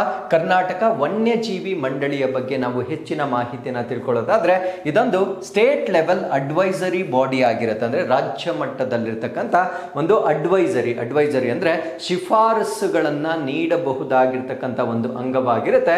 ಸೊ ಯಾವುದರ ಮೇಲೆ ಇವರು ಶಿಫಾರಸುಗಳನ್ನ ಕೊಡ್ತಾರೆ ಅಂದ್ರೆ, ವೈಲ್ಡ್ ಲೈಫ್ ಕನ್ಸರ್ವೇಷನ್, ವನ್ಯಜೀವಿಗಳನ್ನ ಸಂರಕ್ಷಣೆ ಮಾಡ್ತಕ್ಕಂಥದ್ದು, ಹ್ಯಾಬಿಟ್ಯಾಟ್ ಪ್ರೊಟೆಕ್ಷನ್, ಹ್ಯಾಬಿಟ್ಯಾಟ್ ಅಂದ್ರೆ ಆವಾಸ ಸ್ಥಾನಗಳನ್ನ ಸಂರಕ್ಷಣೆ ಮಾಡ್ತಕ್ಕಂಥದ್ದು, ಅದ್ರ ಜೊತೆಗೆ ಪಾಲಿಸಿ ರೆಕಮೆಂಡೇಶನ್ಸ್ ಅಥವಾ ನೀತಿಗಳನ್ನ ಶಿಫಾರಸು ಮಾಡ್ತಕ್ಕಂಥದ್ದು, that with in the boundary of Karnataka, ಅಂದ್ರೆ ಕರ್ನಾಟಕ ಸರ್ಕಾರ ಮತ್ತೆ ಕರ್ನಾಟಕ ವನ್ಯಜೀವಿ ಅಥವಾ ಕರ್ನಾಟಕ ಅರಣ್ಯ ಇಲಾಖೆ ಏನಿದೆ ಸೊ ಇದರ ವ್ಯಾಪ್ತಿಯಲ್ಲಿ ಶಿಫಾರಸುಗಳನ್ನ ಮಾಡ್ತಕ್ಕಂಥದ್ದು ಇದರ ಪ್ರಮುಖ ಜವಾಬ್ದಾರಿ ಆಗಿರುತ್ತೆ. ಸೊ ಇದು ವೈಲ್ಡ್ ಲೈಫ್ ಪ್ರೊಟೆಕ್ಷನ್ ಆಕ್ಟ್ 1972 1972ರ ವನ್ಯಜೀವಿ ಸಂರಕ್ಷಣೆ ಕಾಯ್ದೆ ಅಡಿಯಲ್ಲಿ ಈ crucial role in preserving biodiversity ಅಂದ್ರೆ ಜೀವ ವೈವಿಧ್ಯತೆಯನ್ನ ಸಂರಕ್ಷಣೆ ಮಾಡ್ತಕ್ಕಂಥ ಪ್ರಮುಖ ಪಾತ್ರ ವಹಿಸ್ತಕ್ಕಂಥ ನಮ್ಮ ಭಾರತ ದೇಶದ ವನ್ಯಜೀವಿ ಸಂರಕ್ಷಣೆ ಕಾಯ್ದೆ 1972 ಏನಿದೆ ಸೊ ಇದರ ಅಡಿಯಲ್ಲಿ ಕಾರ್ಯನಿರ್ವಹಿಸ್ತಕ್ಕಂಥ ಒಂದು ಅಂಗವಾಗಿರುತ್ತೆ. ಸೊ ಇದರ ಕೀ ಫಂಕ್ಷನ್ಸ್ ಏನು ಅಂತ ನಾವು ನೋಡೋದಾದ್ರೆ, advises the government on wild life protection loss, conservation strategies and habitat management, ಅಂದ್ರೆ ನಮ್ಮ ರಾಜ್ಯ ಸರ್ಕಾರಕ್ಕೆ ವನ್ಯಜೀವಿ ಸಂರಕ್ಷಣಾ ಕಾನೂನುಗಳು, ಸಂರಕ್ಷಣಾ ತಂತ್ರಗಳು ಮತ್ತು ಆವಾಸ ಸ್ಥಾನದ ನಿರ್ವಹಣೆಯ ಕುರಿತಂತೆ ಸರ್ಕಾರಕ್ಕೆ ಸಲಹೆಗಳನ್ನ ನೀಡ್ತಕ್ಕಂಥದ್ದು ಇದರ ಪ್ರಮುಖ ಕಾರ್ಯವಾಗಿರುತ್ತೆ. ಅದರ ಜೊತೆಗೆ ಪ್ರೊಟೆಕ್ಟೆಡ್ ಏರಿಯಾ ಮ್ಯಾನೇಜ್ಮೆಂಟ್ ಅಂದ್ರೆ ಸಂರಕ್ಷಿತ ಪ್ರದೇಶಗಳ ನಿರ್ವಹಣೆ, ಸಂರಕ್ಷಿತ ಪ್ರದೇಶಗಳಲ್ಲಿ ಏನೇನು ಬರುತ್ತೆ ಅಂದ್ರೆ ನ್ಯಾಷನಲ್ ಪಾರ್ಕ್ಸ್ ಬರುತ್ತೆ, ರಾಷ್ಟ್ರೀಯ ಉದ್ಯಾನವನಗಳು, ವೈಲ್ಡ್ ಲೈಫ್ ಸ್ಯಾಂಕ್ಚುಯರಿಗಳು, ವನ್ಯಜೀವಿ ಅಭಯಾರಣ್ಯಗಳು, ಮತ್ತೆ ರಿಸರ್ವ್ ಫಾರೆಸ್ಟ್ ಅಥವಾ ಮೀಸಲು ಅರಣ್ಯಗಳು ಬರುತ್ತೆ. ಸೊ ಇವೆಲ್ಲವನ್ನ ಸಂರಕ್ಷಣೆ ಮಾಡ್ತಕ್ಕಂಥ ಒಂದು ಪ್ರಯತ್ನಗಳನ್ನ ಮಾಡ್ತಕ್ಕಂಥದ್ದು ಇದರ ಜವಾಬ್ದಾರಿಯಾಗಿರುತ್ತೆ. ಸೊ ಅದ್ರ ಜೊತೆಗೆ human wild life conflict mitigation ಅಂದ್ರೆ ಮಾನವ ಮತ್ತು ಪ್ರಾಣಿಗಳ ನಡುವೆ ಆಗ್ತಕ್ಕಂಥ ಒಂದು ಸಂಘರ್ಷ ಏನಿರುತ್ತೆ ಆ ಸಂಘರ್ಷವನ್ನ ತಡೆಗಟ್ಟಲಿಕ್ಕೆ ಯಾವ ಕ್ರಮಗಳನ್ನ ತೆಗೆದುಕೊಳ್ಬೇಕು ಸೊ ಅದನ್ನು ಕೂಡ ಪ್ರಯತ್ನ ಮಾಡೋದು ಅಥವಾ ಆ ತರ ಕಾರ್ಯತಂತ್ರಗಳನ್ನ ಅಭಿವೃದ್ಧಿ ಪಡಿಸ್ತಕ್ಕಂಥದ್ದು ಕೂಡ ಸೊ ಇದರ ಜವಾಬ್ದಾರಿಗಳಲ್ಲಿ ಒಂದಾಗಿರುತ್ತೆ. ಹಾಗಿದ್ರೆ ಇದರ ಜೊತೆಗೆ ಈಕೋ ಟೂರಿಸಂ ಅಂಡ್ ಅವೇರ್ನೆಸ್ ಅಂದ್ರೆ ಪರಿಸರ ಪ್ರವಾಸೋದ್ಯಮ, ಅಂದ್ರೆ ನಮ್ಮ ಪರಿಸರಕ್ಕೆ ಯಾವುದೇ ರೀತಿಯ ಹೆಚ್ಚಿನ ಹಾನಿಯನ್ನ ಉಂಟು ಮಾಡದೆ ಪ್ರವಾಸೋದ್ಯಮನ್ನ ಹೇಗೆ ನಡೆಸಬೇಕು ಅನ್ನೋದನ್ನ ಡಿಸೈನ್ ಮಾಡ್ತಕ್ಕಂಥದ್ದು ಮತ್ತೆ ಪ್ರವಾಸೋದ್ಯಮದ ಬಗ್ಗೆ ಅವೇರ್ನೆಸ್ ಅನ್ನ ಕ್ರಿಯೇಟ್ ಮಾಡ್ತಕ್ಕಂಥದ್ದು ಕೂಡ ಇದರ ಜವಾಬ್ದಾರಿಯಾಗಿರುತ್ತೆ. And it works to reclaim forest land, ಅಂದ್ರೆ ಯಾವುದಾದ್ರೂ ಅರಣ್ಯ ಭೂಮಿ ಏನಿರುತ್ತೆ ಸೊ ಅದೇನಾದ್ರೂ ಎನ್ಕ್ರೋಚ್ಮೆಂಟ್ ಆಗಿದ್ರೆ, ಯಾರಾದ್ರೂ ಅತಿಕ್ರಮವಾಗಿ ಅದನ್ನ ಪ್ರವೇಶ ಮಾಡಿದ್ರೆ ಸೊ ಅದನ್ನ ಮರಳಿ ಪಡೆಯುವ ಕಾರ್ಯವನ್ನು ಕೂಡ ಸೊ ಈ ಒಂದು ಬೋರ್ಡ್ ಮಾಡ್ತಕ್ಕಂಥದ್ದನ್ನ ನಾವು ನೋಡಬಹುದಾಗಿರುತ್ತೆ. So with this let's get into question number 3. ದೇಶದ ಮೊದಲ ವಿಸ್ಟಾಡಾಮ್ ಜಂಗಲ್ ಸಫಾರಿ ರೈಲನ್ನು ಯಾವ ರಾಜ್ಯ ಪ್ರಾರಂಭಿಸಿದೆ? So which Indian state has launch the country's first Vistadome jungle safari train, ಅಂದರೆ ಅರಣ್ಯದಲ್ಲಿ ಪ್ರಾಣಿಗಳನ್ನು ನೋಡ್ತಕ್ಕಂಥ ನಮ್ಮ ಭಾರತ ದೇಶದ ಮೊಟ್ಟ ಮೊದಲ ವಿಸ್ಟಾಡೋಮ್ ಅಂತ ಕರಿತೇವೆ. ವಿಸ್ಟಾಡೋಮ್ ಅಂದರೆ ಸುತ್ತಲೂ ಅದು ಗ್ಲಾಸ್ ಇಂದಾನೆ ಮಾಡಲ್ಪಟ್ಟಿರುತ್ತೆ. ಈ ಪ್ಯಾನರೋಮಿಕ್ ವ್ಯೂ ಅಂತ ಹೇಳ್ತೇವೆ, ಅಂದರೆ ಯಾವ ಆಂಗಲ್ ಅಲ್ಲೂ ಕೂಡ ನಾವು ವೀಕ್ಷಣೆಯನ್ನ ಮಾಡಬಹುದಾಗಿರುತ್ತೆ. ಈ ರೀತಿಯ ಮೊಟ್ಟ ಮೊದಲ ಜಂಗಲ್ ಸಫಾರಿ ಟ್ರೈನ್ ಅನ್ನ ನಮ್ಮ ಭಾರತ ದೇಶದಲ್ಲಿ ಯಾವ ರಾಜ್ಯ ಪ್ರಾರಂಭ ಮಾಡಿದೆ ಅನ್ನೋದು ನಮ್ಮ ಪ್ರಶ್ನೆ ಆಗಿರುತ್ತೆ. ಈ ಪ್ರಶ್ನೆಗೆ ಸರಿಯಾದ ಉತ್ತರ ಜಂಗಲ್ ಸಫಾರಿ ಟ್ರೈನ್ ಅನ್ನ ನಮ್ಮ ಭಾರತ ದೇಶದ ಉತ್ತರ ಪ್ರದೇಶದ government in collaboration with Indian Railways, ಅಂದ್ರೆ ಭಾರತೀಯ ರೈಲ್ವೆ, India's first Vistadome jungle safari train ಅನ್ನ ಲಾಂಚ್ ಮಾಡಲಾಗಿರುತ್ತೆ. ಯುನಿಕ್ ವೈಲ್ಡ್ ಲೈಫ್ ಎಕ್ಸ್ಪೀರಿಯನ್ಸ್, ಅಂದ್ರೆ ಪ್ರಾಣಿಗಳನ್ನ ನೋಡಬಹುದಾಗಿರ್ತಕ್ಕಂಥ ಒಂದು ವಿಶೇಷವಾದ ಅನುಭವವನ್ನು ನಾವು ಪಡೆಯಬಹುದಾಗಿರುತ್ತೆ. ಯಾವುದರ ಮುಖಾಂತರ ಅಂದ್ರೆ ದೂಧ್ವಾ ಟೈಗರ್ ರಿಸರ್ವ್ ಮತ್ತೆ ಕತರಿನ್ ಘಾಟ್ ವೈಲ್ಡ್ ಲೈಫ್ ಸ್ಯಾಂಕ್ಚುರಿ ಅಂತ ಕರಿತೇವೆ. ಅಂದ್ರೆ ಎರಡು ಪ್ರದೇಶಗಳಲ್ಲಿ, ಒಂದನ್ನ ನಾವು ದೂಧ್ವಾ ವನ್ಯಜೀವಿ ಅಥವಾ ದೂಧ್ವಾ ಹುಲಿ ಮೀಸಲು ಪ್ರದೇಶ ಅಂತ ಕರಿತೇವೆ, ಇನ್ನೊಂದನ್ನ ಕತರ್ನಿಯಾ ಘಾಟ್ ವನ್ಯಜೀವಿ ಅಭಯಾರಣ್ಯ ಅಂತ ಹೇಳ್ತೇವೆ. ಇದರ ಮುಖಾಂತರ ಹಾದು ಹೋಗುವುದರೊಂದಿಗೆ ಅಲ್ಲಿರ್ತಕ್ಕಂಥ ವನ್ಯಜೀವಿಗಳನ್ನ ನೋಡ್ತಕ್ಕಂಥ ಒಂದು ಫೆಸಿಲಿಟಿ ಇದಾಗಿರುತ್ತೆ. What is the over view of the initiative ಅಂತ ನಾವು ನೋಡೋದಾದ್ರೆ, it is part of one destination 3 forests initiative. ಅಂದ್ರೆ ಈ ಒಂದು ರಾಜ್ಯದಲ್ಲಿ ಒಂದು ಉಪಕ್ರಮ ಇದೆ. ಆ ಒಂದು ಉಪಕ್ರಮವನ್ನು ನಾವು ಒಂದು ಗಮ್ಯಸ್ಥಾನ 3 ಅರಣ್ಯಗಳ ಉಪಕ್ರಮ ಅಂತ ಹೇಳ್ತೇವೆ. ಇದರ ಭಾಗವಾಗಿ ಈ ಒಂದು ವಿಸ್ಟಾಡೋಮ್ ಟ್ರೈನ್ ಅನ್ನ ಈಗ ಲಾಂಚ್ ಮಾಡಲಾಗಿರುತ್ತೆ. ಆ 3 ಪ್ಲೇಸಸ್ ಯಾವ್ದು ಅಂದ್ರೆ, ಒಂದು ದೂಧ್ವಾ ನ್ಯಾಷನಲ್ ಪಾರ್ಕ್ ಆಗಿರುತ್ತೆ, ಇನ್ನೊಂದನ್ನ ಕತರ್ನಿಯಾ ಘಾಟ್ ವೈಲ್ಡ್ ಲೈಫ್ ಸ್ಯಾಂಕ್ಚುರಿ ಅಂತ ಹೇಳ್ತೇವೆ, ಇನ್ನೊಂದನ್ನ ಕೃಷ್ಣಾಪುರ್ ವೈಲ್ಡ್ ಲೈಫ್ ಸ್ಯಾಂಕ್ಚುರಿ ಅಂತ, ಕಿಶನ್ಪುರ್ ವೈಲ್ಡ್ ಲೈಫ್ ಸ್ಯಾಂಕ್ಚುರಿ ಅಂತ ಹೇಳ್ತೇವೆ. ಈ 3ಅನ್ನ ಒಳಗೊಂಡಿರ್ತಕ್ಕಂಥ ವಿಸ್ಟಾಡೋಮ್ ಪ್ರವಾಸವನ್ನ ಈಗ ಲಾಂಚ್ ಮಾಡಲಾಗಿರುತ್ತೆ. With this let's get into question number 4. ಭಾರತದ ಮೊದಲ ಖಾಸಗಿ ನೇತೃತ್ವದ ಹೆಲಿಕಾಪ್ಟರ್ ಉತ್ಪಾದನಾ ಘಟಕವನ್ನ ಎಲ್ಲಿ ಸ್ಥಾಪಿಸಲಾಗುತ್ತದೆ? Where is India's first privately led helicopter manufacturing unit being set up? ನಮ್ಮ ಭಾರತ ದೇಶದಲ್ಲಿ ಪ್ರಪ್ರಥಮ ಬಾರಿಗೆ ಖಾಸಗಿ ನೇತೃತ್ವದ ಹೆಲಿಕಾಪ್ಟರ್ ಉತ್ಪಾದನಾ ಘಟಕವನ್ನ ಪ್ರಾರಂಭ ಮಾಡಲಾಗ್ತಾ ಇದೆ. ಅದು ಎಲ್ಲಿ ಮಾಡಲಾಗ್ತಾ ಇದೆ ಅಂದ್ರೆ, ನಮ್ಮ ಕರ್ನಾಟಕದ ಕೋಲಾರದಲ್ಲಿ ಈ ಒಂದು ಫೆಸಿಲಿಟಿಯನ್ನ ಡೆವಲಪ್ ಮಾಡಲಾಗ್ತಾ ಇದೆ. ಇದರ ವಿಶೇಷತೆಗಳೇನು ಅನ್ನೋದನ್ನ ನಾವಿಲ್ಲಿ ಡಿಸ್ಕಸ್ ಮಾಡ್ತಾ ಬರೋಣ. ಅಪ್ಡೇಟ್ ಏನು ಅಂದ್ರೆ, India's first privately led helicopter managing unit, ಅಂದ್ರೆ ನಮ್ಮ ಭಾರತ ದೇಶದ ಮೊಟ್ಟ ಮೊದಲ ಖಾಸಗಿ ನೇತೃತ್ವದ ಹೆಲಿಕಾಪ್ಟರ್ ಉತ್ಪಾದನಾ ಘಟಕವನ್ನ ನಾವಿಲ್ಲಿ ಡಿಸ್ಕಸ್ ಮಾಡ್ತಾ ಇದ್ದೇವೆ. ಈ ಒಂದು ಉತ್ಪಾದನಾ ಘಟಕವನ್ನ ನಮ್ಮ ಕರ್ನಾಟಕದ ಕೋಲಾರದಲ್ಲಿ ಎಸ್ಟಾಬ್ಲಿಷ್ ಮಾಡ್ತಕ್ಕಂಥ ಒಂದು ಯೋಜನೆಯನ್ನ ಮಾಡಲಾಗ್ತಾ ಇದೆ. ಇದನ್ನ ಯಾರು ಡೆವಲಪ್ ಮಾಡ್ತಾ ಇದ್ದಾರೆ ಅಂದ್ರೆ, ಟಾಟಾ ಅಡ್ವಾನ್ಸ್ ಸಿಸ್ಟಮ್ಸ್ ಮತ್ತೆ ಏರ್ಬಸ್. ಇವರಿಬ್ಬರ ಪಾರ್ಟ್ನರ್ಶಿಪ್ ನ ಅಡಿಯಲ್ಲಿ ನಮ್ಮ ಕರ್ನಾಟಕದ ಕೋಲಾರದಲ್ಲಿ ಭಾರತ ದೇಶದ ಮೊದಲ ಖಾಸಗಿ ನೇತೃತ್ವದ ಹೆಲಿಕಾಪ್ಟರ್ ಉತ್ಪಾದನಾ ಘಟಕವನ್ನ ಪ್ರಾರಂಭ ಮಾಡ್ತಾ ಇದ್ದಾರೆ. ಈ ಒಂದು ಉತ್ಪಾದನಾ ಘಟಕದಲ್ಲಿ ಏನನ್ನ ಮ್ಯಾನುಫ್ಯಾಕ್ಚರ್ ಮಾಡ್ತಾರೆ ಅಂದ್ರೆ, the facility will manufacture Airbus best selling 825 helicopter. ಅಂದರೆ ಏರ್ಬಸ್ನ ಅಡಿಯಲ್ಲಿ ಈಗಾಗಲೇ ಉತ್ತಮವಾಗಿ ಮಾರಾಟ ಆಗ್ತಾ ಇರ್ತಕ್ಕಂಥ ಒಂದು ಹೆಲಿಕಾಪ್ಟರ್, ಆ ಒಂದು ಹೆಲಿಕಾಪ್ಟರ್ ಅನ್ನ H125 ಅಂತ ಹೇಳ್ತೇವೆ. ಈ ಒಂದು H125 ಅನ್ನ ಇಲ್ಲಿ ಪ್ರಮುಖವಾಗಿ ಮ್ಯಾನುಫ್ಯಾಕ್ಚರ್ ಮಾಡಲಾಗುತ್ತೆ. ಅದ್ರ ಜೊತೆಗೆ the final assembly line for H25 helicopters will be set up in Vemgal industrial area Kolar. ಅಂದ್ರೆ ಈ ಒಂದು H125 ಹೆಲಿಕಾಪ್ಟರ್ಗೆ ಸಂಬಂಧಪಟ್ಟಂತೆ ಅಂತಿಮವಾಗಿರ್ತಕ್ಕಂಥ ಅಸೆಂಬ್ಲಿ ಲೈನ್, ಅಂದ್ರೆ ಫೈನಲ್ ಅಸೆಂಬ್ಲಿ ಲೈನ್ ಅಂತ ಹೇಳ್ತೇವೆ. ಅಂದ್ರೆ ಈ ಬಿಡಿ ಭಾಗಗಳನ್ನೆಲ್ಲ ಒಟ್ಟಾಗಿ ಜೋಡಿಸ್ತಕ್ಕಂಥ ಒಂದು ಪ್ರದೇಶ. ಈ ಒಂದು ಪ್ರದೇಶವನ್ನ ಕೋಲಾರದ ವೇಮ್ಗಲ್ ಕೈಗಾರಿಕಾ ಪ್ರದೇಶದಲ್ಲಿ ಸ್ಥಾಪಿಸ್ತಕ್ಕಂಥ ಒಂದು ನಿರ್ಧಾರವನ್ನ ಕೈಗೊಳ್ಳಲಾಗಿರುತ್ತೆ. This is fourth such installation globally after France, US and Brazil. ಅಂದ್ರೆ ಈ ರೀತಿಯಾಗಿ ಫ್ರಾನ್ಸ್, ಅಮೆರಿಕ ಮತ್ತು ಬ್ರೆಜಿಲ್ ನಂತರ ಜಾಗತಿಕವಾಗಿ ಈ ರೀತಿಯ ಸೌಲಭ್ಯ, ಅಂದ್ರೆ ಖಾಸಗಿ ನೇತೃತ್ವದಲ್ಲಿರ್ತಕ್ಕಂಥ ಸೌಲಭ್ಯವನ್ನ ಡೆವಲಪ್ ಮಾಡ್ತಾ ಇರ್ತಕ್ಕಂಥ ಪ್ರಪಂಚದ 4ನೇ ರಾಷ್ಟ್ರವಾಗಿ ನಮ್ಮ ಭಾರತ ರಾಷ್ಟ್ರವನ್ನ ನಾವು ಕನ್ಸಿಡರ್ ಮಾಡಬಹುದಾಗಿರುತ್ತೆ. This facility will also include MRO service. ಏನ್ MRO ಸರ್ವಿಸ್ ಅಂದ್ರೆ, ನಾವು ಇಷ್ಟೊತ್ತು ಡಿಸ್ಕಸ್ ಮಾಡಿದ್ದು ಹೊಸ ಮ್ಯಾನುಫ್ಯಾಕ್ಚರಿಂಗ್, ಅಂದ್ರೆ ಹೊಸ ಹೆಲಿಕಾಪ್ಟರ್ಗಳನ್ನ ಮ್ಯಾನುಫ್ಯಾಕ್ಚರ್ ಮಾಡ್ತಕ್ಕಂಥದ್ದು. ಅದರ ಜೊತೆ ಹಳೆಯ ಹೆಲಿಕಾಪ್ಟರ್ಗಳಿಗೆ ಸಂಬಂಧಪಟ್ಟಂತೆ ಮೇಂಟೆನೆನ್ಸ್, ಅಂದ್ರೆ ಅದರ ನಿರ್ವಹಣೆ ಆಗಿರ್ಬೋದು, ರಿಪೇರ್, ಅದರ ದುರಸ್ತಿ ಆಗಿರ್ಬೋದು, ಮತ್ತೆ ಓವರ್ ಹಾಲ್ ಆಲ್ ಅಂದ್ರೆ ಸಂಪೂರ್ಣವಾಗಿರ್ತಕ್ಕಂಥ ಒಂದು ಪರಿಶೀಲನೆ. ಸೊ ಈ ರೀತಿಯ ಫೆಸಿಲಿಟಿಗಳನ್ನ ಕೂಡ ಈ ಒಂದು ಭಾಗದಲ್ಲಿ ಕ್ರಿಯೇಟ್ ಮಾಡಲಾಗುತ್ತೆ. ಅಂಡ್ ಕರ್ನಾಟಕ ವಾಸ್ ಚಾಸನ್ ಅಂದ್ರೆ ಕರ್ನಾಟಕವನ್ನೇ ಏನಕ್ಕೆ ಅನಂತಪುರ್, ಗುಜರಾತ್ ಮತ್ತೆ ಉತ್ತರ ಪ್ರದೇಶ್ ಈ ರಾಜ್ಯಗಳನ್ನು ಹೊರತುಪಡಿಸಿ ಕರ್ನಾಟಕವನ್ನೇ ಏನಕ್ಕೆ ಈ ಒಂದು ಕಾರಣಕ್ಕಾಗಿ ಆಯ್ಕೆ ಮಾಡಲಾಗಿರುತ್ತೆ ಅಂದ್ರೆ ಸ್ಟ್ರಾಂಗ್ ಏರ್ ಸ್ಪೇಸ್ ಇಕೋಸಿಸ್ಟಮ್ ಅಂದ್ರೆ ನಮ್ಮ ಕರ್ನಾಟಕದಲ್ಲಿ ಬಲವಾದ ಏರೋಸ್ಪೇಸ್ ಪರಿಸರ ವ್ಯವಸ್ಥೆ ಇರುವ ಕಾರಣದಿಂದ ಸೊ ಈ ಒಂದು ಫೆಸಿಲಿಟಿಯನ್ನ ಕೋಲಾರದಲ್ಲಿ ಲಾಂಚ್ ಮಾಡ್ತಕ್ಕಂಥ ನಿರ್ಧಾರವನ್ನ ತೆಗೆದುಕೊಂಡಿರ್ತಾರೆ. ಹಾಗಿದ್ರೆ H-125 ಹೆಲಿಕಾಪ್ಟರ್ ಬಗ್ಗೆ ಬೇಸಿಕ್ ಮಾಹಿತಿಯನ್ನ ಡಿಸ್ಕಸ್ ಮಾಡೋದಾದ್ರೆ ಇದೊಂದು single engine light utility helicopter ಆಗಿದೆ. ಅಂದ್ರೆ ಇದರಲ್ಲಿ ಒಂದೇ ಒಂದು ಇಂಜಿನ್ ಇರುತ್ತೆ. ಅದರ ಜೊತೆಗೆ ಹಗುರವಾದ ಕಾರ್ಯಗಳಿಗೆ ಬಳಸಬಹುದಾಗಿರ್ತಕ್ಕಂಥ ಒಂದು ಹೆಲಿಕಾಪ್ಟರ್ ಆಗಿರುತ್ತೆ. Its versatility and high altitude performance and reliability ಅಂದ್ರೆ ಇದೊಂದು ಬಹುಮುಖತೆಯನ್ನ ಹೊಂದಿರತಕ್ಕಂಥ ಒಂದು ಹೆಲಿಕಾಪ್ಟರ್. ಅಂದ್ರೆ ಬೇರೆ ಬೇರೆ ಪರ್ಪಸ್ಗಳಿಗಾಗಿ ನಾವು ಇದನ್ನ ಬಳಸಬಹುದಾಗಿರುತ್ತೆ. ಮತ್ತೆ ಎತ್ತರದ ಒಂದು ಪ್ರದೇಶಕ್ಕೆ ಹಾರತಕ್ಕಂಥ ಒಂದು ಕೆಪಾಸಿಟಿ ಇರುತ್ತೆ ಮತ್ತು ಹೆಚ್ಚಿನ ವಿಶ್ವಾಸಾರ್ಹತೆಯನ್ನ ಹೊಂದಿರತಕ್ಕಂಥ ಒಂದು ಮಾಡೆಲ್ ಆಗಿರೋದ್ರಿಂದ ಸೊ ಇದನ್ನ ಮ್ಯಾನುಫ್ಯಾಕ್ಚರ್ ಮಾಡ್ತಕ್ಕಂಥ ಉದ್ದೇಶವನ್ನ ಹೊಂದಲಾಗಿರುತ್ತೆ. So it is part of Ecureuil family ಅಂದ್ರೆ ಇದು ಈ ಒಂದು ಹೆಲಿಕಾಪ್ಟರ್ ಯಾವ ಕುಟುಂಬಕ್ಕೆ ಸೇರಿದೆ ಅಂದ್ರೆ ಅದನ್ನ ನಾವು ಎಕ್ವಿರಿಯಲ್ ಅಂತ ಹೇಳ್ತೇವೆ. ಸೊ ಇದನ್ನ ಸ್ಕ್ವಿರಲ್ ಅಂತ ಕೂಡ ಹೇಳ್ತೇವೆ. ಸೊ ಈ ಒಂದು ಕುಟುಂಬಕ್ಕೆ ಸೇರಿರ್ತಕ್ಕಂಥ ಹೆಲಿಕಾಪ್ಟರ್ ಆಗಿರ್ತಕ್ಕಂಥ H-125 ಹೆಲಿಕಾಪ್ಟರ್ ಅನ್ನ ಈ ಒಂದು ಕೋಲಾರದ ಎಸ್ಟಾಬ್ಲಿಷ್ಮೆಂಟ್ ನಲ್ಲಿ ಪ್ರಮುಖವಾಗಿ ಮ್ಯಾನುಫ್ಯಾಕ್ಚರ್ ಮಾಡಲಾಗುತ್ತೆ. ಸೊ ಈ ಒಂದು ಹೆಲಿಕಾಪ್ಟರ್ ನ ಕೆಪಾಸಿಟಿ ಎಷ್ಟಿರುತ್ತೆ ಅಂದ್ರೆ ಸೊ 1 ಪೈಲಟ್ ಅದಾದ್ಮೇಲೆ up to 6 passengers or 2 pilots or up to 4 passengers. So ಈ ಒಂದು ಕೆಪಾಸಿಟಿಯ ಆಧಾರದ ಮೇಲೆ ಇದನ್ನ ವಿನ್ಯಾಸಗೊಳಿಸಲಾಗುತ್ತೆ. ಸೊ ಇದರ ಕ್ರೂಸ್ ಸ್ಪೀಡ್ ಎಷ್ಟಿರುತ್ತೆ ಅಂದ್ರೆ 220 ಕಿಲೋಮೀಟರ್ ಪರ್ ಅವರ್ ಇರುತ್ತೆ. ಸೊ ಇದರ ರೇಂಜ್ ವ್ಯಾಪ್ತಿ ಎಷ್ಟಿರುತ್ತೆ ಅಂದ್ರೆ 630 ಕಿಲೋಮೀಟರ್ ವರೆಗೂ ಅದು ಟ್ರಾವೆಲ್ ಮಾಡಬಹುದಾಗಿರುತ್ತೆ. ಸೊ ಇದರ ಎಂಡ್ಯೂರೆನ್ಸ್ ಅಥವಾ ಸಹಿಷ್ಣುತೆ 4 ಗಂಟೆಗಳ ಕಾಲ ನಿರಂತರವಾಗಿ ಹಾರಾಟ ಮಾಡ್ತಕ್ಕಂಥ ಸಾಮರ್ಥ್ಯವನ್ನ ಹೊಂದಿರತಕ್ಕಂಥ ಒಂದು ಹೆಲಿಕಾಪ್ಟರ್ ಆಗಿರುತ್ತೆ. ಸೊ ಇದರ ಪರ್ಫಾರ್ಮೆನ್ಸ್ ಅಲ್ಲಿ ಒಂದು ದಾಖಲೆ ಇರುತ್ತೆ. ಹೈ ಆಲ್ಟಿಟ್ಯೂಡ್ ಕೆಪಾಸಿಟಿ ಇರುತ್ತೆ.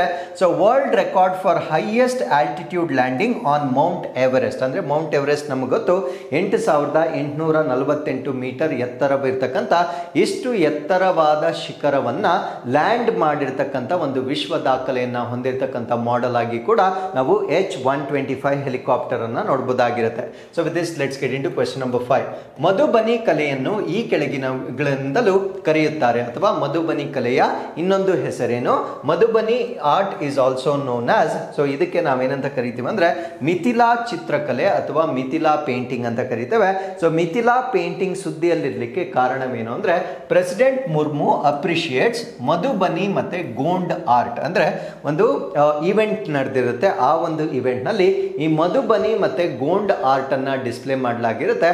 ಆ ಸಮಯದಲ್ಲಿ ನಮ್ಮ ಭಾರತ ದೇಶದ ರಾಷ್ಟ್ರಪತಿಗಳು ಆ ಒಂದು ಕಲೆಯನ್ನ ಶ್ಲಾಘಿಸಿರ್ತಾರೆ. ಅದರಿಂದ ಸೊ ಈ ಒಂದು ಆರ್ಟಿಕಲ್ ಅಲ್ಲಿ ನಾವು ಮಧುಬನಿ ಮತ್ತೆ ಗೋಂಡ್ ಆರ್ಟ್ ಏನಿರುತ್ತೆ ಸೊ ಇದರ ಬಗ್ಗೆ ನಾವು ಹೆಚ್ಚಿನ ಮಾಹಿತಿಯನ್ನ ಡಿಸ್ಕಸ್ ಮಾಡೋಣ. ಸೊ ಇದು ಸುದ್ದಿಯಲ್ಲಿರ್ಲಿಕ್ಕೆ ಕಾರಣ ಏನು ಅಂದ್ರೆ ಒಂದು ಇವೆಂಟ್ ನಡೆದಿರುತ್ತೆ. ಆ ಇವೆಂಟ್ ಅನ್ನ ಆರ್ಟಿಸ್ಟ್ ಇನ್ ರೆಸಿಡೆನ್ಸ್ ಪ್ರೋಗ್ರಾಮ್ ಅಂತ ಕರಿತೇವೆ ಅಥವಾ ಕಲಾ ಉತ್ಸವ ಅಂತ ಕರಿತೇವೆ. ಸೊ ಈ ಒಂದು ಉತ್ಸವದಲ್ಲಿ ರಾಷ್ಟ್ರಪತಿಗಳು ಇದನ್ನ ಶ್ಲಾಘನೆ ಮಾಡಿರ್ತಕ್ಕಂಥ ಒಂದು ಕಲೆಯಾಗಿರುತ್ತೆ. ಸೊ ಈ ಒಂದು ಇವೆಂಟ್ ನಲ್ಲಿ ಪ್ರಮುಖವಾಗಿ ಇಂಡಿಯಾಸ್ ಫೋಕ್ ಟ್ರೈಬಲ್ ಮತ್ತೆ ಟ್ರೆಡಿಷನಲ್ ಆರ್ಟ್ ಫಾರ್ಮ್ಸ್ ಅನ್ನ ಅಲ್ಲಿ ಎಕ್ಸಿಬಿಟ್ ಮಾಡ್ತಾರೆ. ಅದರ ಅರ್ಥ ಏನು ಅಂದ್ರೆ ನಮ್ಮ ಭಾರತ ದೇಶದ ಜಾನಪದ, ಬುಡಕಟ್ಟು ಮತ್ತೆ ಸಾಂಪ್ರದಾಯಿಕ ಕಲಾ ಪ್ರಕಾರಗಳನ್ನ ಉತ್ತೇಜಿಸುವ ಗುರಿಯಿಂದ ಆರ್ಟಿಸ್ಟ್ ಇನ್ ರೆಸಿಡೆನ್ಸ್ ಅಂತಕ್ಕಂಥ ಒಂದು ಕಾರ್ಯಕ್ರಮವನ್ನು ಕಂಡಕ್ಟ್ ಮಾಡಲಾಗಿರುತ್ತೆ. ಸೊ ಈ ಒಂದು ಕಾರ್ಯಕ್ರಮದ ಲೇಟೆಸ್ಟ್ ಎಡಿಷನ್ ಅಂತಕ್ಕಂಥದ್ದು ಇದು ಮಧುಬನಿ ಮತ್ತೆ ಗೋಂಡ್ ಆರ್ಟ್ ಮೇಲೆ ಹೆಚ್ಚಿನ ಕೇಂದ್ರೀಕರಿಸಿರ್ತಕ್ಕಂಥ ಒಂದು ಇವೆಂಟ್ ಅನ್ನ ಇತ್ತೀಚೆಗೆ ಕಂಡಕ್ಟ್ ಮಾಡಲಾಗಿರುತ್ತೆ. ಸೊ ಈ ಒಂದು ಇವೆಂಟ್ ನಮ್ಮ ರಾಷ್ಟ್ರಪತಿ ಭವನದಲ್ಲಿ ಮೇ 20, 2025 ಪ್ರಾರಂಭವಾಗಿರ್ತಕ್ಕಂಥ ಒಂದು ಇವೆಂಟ್ ಆಗಿರುತ್ತೆ. ಸೊ ಇದು ಈ ಒಂದು ಇವೆಂಟ್ಗೆ ಸಂಬಂಧಪಟ್ಟಂತೆ ಬ್ಯಾಕ್ ಡ್ರಾಪ್ ಆಗಿರುತ್ತೆ. ಸೊ ಈಗ ನಾವು ಆಕ್ಚುಯಲ್ ಈ ಒಂದು ಆರ್ಟ್ ಬಗ್ಗೆ ಹೆಚ್ಚಿನ ಮಾಹಿತಿಯನ್ನು ಡಿಸ್ಕಸ್ ಮಾಡೋಣ. ಮೊದಲು ನಾವು ಮಧುಬನಿ ಆರ್ಟ್ ಬಗ್ಗೆ ಹೆಚ್ಚಿನ ಮಾಹಿತಿಯನ್ನು ಡಿಸ್ಕಸ್ ಮಾಡೋದಾದ್ರೆ ಸೊ ಇದನ್ನ ಮಿಥಿಲಾ ಪೇಂಟಿಂಗ್ ಅಂತ ಕೂಡ ಕರಿತೇವೆ. ಸೊ ಇದು ಬಿಹಾರದಲ್ಲಿ ಒಂದು ಮಿಥಿಲಾ ರೀಜನ್ ಅಂತ ಇರುತ್ತೆ. ಸೊ ಆ ಮಿಥಿಲಾ ರೀಜನ್ ಅಲ್ಲಿ ಹುಟ್ಟಿಕೊಂಡಿರುವ ಕಾರಣದಿಂದ ಸೊ ಇದಕ್ಕೆ ಮಿಥಿಲಾ ಅಂತ ಕೂಡ ಕರೆಯಲಾಗುತ್ತೆ. ಇದಕ್ಕೆ ಇನ್ನೊಂದು ಹೆಸರು ಕೂಡ ಇದೆ, ಇದನ್ನ ಮಧುಬನಿ ಆರ್ಟ್ ಅಂತ ಕೂಡ ಕರೀತೇವೆ. ಸೊ ಇದು ನಮ್ಮ ಭಾರತ ಮತ್ತೆ ಕೆಲವೊಂದು ನೇಪಾಳನ ಭಾಗಗಳಲ್ಲಿ ಸೊ ಈ ರೀತಿಯ ಕಲೆಯನ್ನ ಅಭ್ಯಾಸ ಮಾಡ್ತಕ್ಕಂಥದ್ದನ್ನ ನಾವು ನೋಡ್ಬೋದಾಗಿರುತ್ತೆ. So it is believe to have started during the time of king Janaka. So king ರಾಜ ಜನಕರ ಕಾಲದಲ್ಲಿ ಪ್ರಾರಂಭವಾಗಿರಬಹುದು ಎಂದು ನಂಬಲಾಗಿರುತ್ತೆ. ಸೊ ಆ ಒಂದು ಇನ್ಸಿಡೆಂಟ್ ಅನ್ನ ಅಂದ್ರೆ ಆ ಒಂದು ಘಟನೆಯನ್ನ ನಾವು ನೋಡೋದಾದ್ರೆ, who commission paintings to celebrate his daughter Sita's wedding to lord Rama. ಅಂದ್ರೆ ರಾಜ ಜನಕನ ಕಾಲದಲ್ಲಿ ತನ್ನ ಮಗಳು ಸೀತೆಯನ್ನ ರಾಮನೊಂದಿಗೆ ವಿವಾಹವಾಗುವ ಸಮಯದಲ್ಲಿ ಆ ಒಂದು ಆಚರಣೆಯನ್ನ ಮಾಡಲಿಕ್ಕೆ ಈ ಒಂದು ವರ್ಣಚಿತ್ರಗಳನ್ನ ಪ್ರಾರಂಭವಾಯಿತು ಅಂತಕ್ಕಂಥ ನಂಬಿಕೆ ಇಟ್ಟಿರ್ತಕ್ಕಂಥ ಒಂದು ಚಿತ್ರಕಲೆಯಾಗಿರುತ್ತೆ. So traditionally it was practised by women of the Mithila community. ಅಂದ್ರೆ ಸಾಂಪ್ರದಾಯಿಕವಾಗಿ ಮಿಥಿಲಾ ಸಮುದಾಯಕ್ಕೆ ಸೇರಿರ್ತಕ್ಕಂಥ ಮಹಿಳೆಯರು ಅಭ್ಯಾಸ ಮಾಡ್ತಕ್ಕಂಥ ಒಂದು ಕಲೆಯಾಗಿ ನಾವಿದನ್ನ ನೋಡ್ಬೋದಾಗಿರುತ್ತೆ. ಸೊ ಇದರ ಪ್ರಮುಖ ಲಕ್ಷಣಗಳೇನು, what are the key features of this ಅಂತ ನಾವು ನೋಡೋದಾದ್ರೆ, ಇದೊಂದು 2 dimensional imagery with intricate geometric patterns ಆಗಿರುತ್ತೆ. ಅಂದ್ರೆ ಸಂಕೀರ್ಣವಾಗಿರ್ತಕ್ಕಂಥ ಕಲೆಗಳನ್ನ ಹೊಂದಿರುತ್ತೆ. ಇದನ್ನ 2 ಆಯಾಮದಲ್ಲಿ ಚಿತ್ರಿಸ್ತಕ್ಕಂಥ ಒಂದು ಕಲೆಯಾಗಿ ನಾವು ಇದನ್ನ ನೋಡಬಹುದಾಗಿರುತ್ತೆ. ಸೊ ಈ ಒಂದು ಕಲೆಯಲ್ಲಿ ನ್ಯಾಚುರಲ್ ಡೈಸ್ ಅನ್ನ ಅಂದ್ರೆ ನೈಸರ್ಗಿಕ ಬಣ್ಣಗಳನ್ನ ಬಳಕೆ ಮಾಡಲಾಗುತ್ತೆ. ಫಾರ್ ಎಕ್ಸಾಂಪಲ್ ಪಿಗ್ಮೆಂಟ್ಸ್ ಅನ್ನ ಬಳಕೆ ಮಾಡ್ತಾರೆ, ಅಂದ್ರೆ ವರ್ಣ ದ್ರವ್ಯಗಳನ್ನ ಬಳಕೆ ಮಾಡ್ತಾರೆ. ಟರ್ಮರಿಕ್ ಅರಿಶಿಣವನ್ನ ಬಳಕೆ ಮಾಡ್ತಾರೆ, ಇಂಡಿಗೋವನ್ನ ಬಳಕೆ ಮಾಡ್ತಾರೆ. ಅದ್ರ ಜೊತೆಗೆ ಇಂಡಿಗೋ ಅಂದ್ರೆ ನೀಲಿ, ಅದಾದ್ಮೇಲೆ ಓಚರ್ ಮತ್ತೆ ಲ್ಯಾಂಪ್ ಬ್ಲ್ಯಾಕ್ ಅಂದ್ರೆ ಈ ಒಂದು ದೀಪದ ಮಸಿ ಅಂತ ನಾವೇನ್ ಹೇಳ್ತೇವೆ. ಸೊ ಈ ರೀತಿಯ ಬಣ್ಣಗಳನ್ನ ಈ ಒಂದು ಚಿತ್ರಕಲೆಯಲ್ಲಿ ಬಳಕೆ ಮಾಡ್ತಕ್ಕಂಥದ್ದನ್ನ ನಾವು ನೋಡ್ಬೋದಾಗಿರುತ್ತೆ. ಸೊ ಅದ್ರ ಜೊತೆಗೆ they are created using fingers ಅಂದ್ರೆ ಬೆರಳುಗಳ ಮೂಲಕ ಆ ಒಂದು ಚಿತ್ರಕಲೆಯನ್ನ ಮಾಡಲಾಗುತ್ತೆ. ಟ್ವಿಗ್ಸ್ ಅಂದ್ರೆ ಈ ಒಂದು ಮರಗಳ ಕೊಂಬೆಗಳ ಮುಖಾಂತರ ಚಿತ್ರಕಲೆ ಮಾಡಲಾಗುತ್ತೆ. ಬ್ರಷಸ್ ಗಳನ್ನ ಕೂಡ ಯೂಸ್ ಮಾಡ್ತಾರೆ, ನಿಬ್ಬನ್ನ ಹೊಂದಿರತಕ್ಕಂಥ ಪೆನ್ಗಳನ್ನ ಕೂಡ ಯೂಸ್ ಮಾಡ್ತಾರೆ.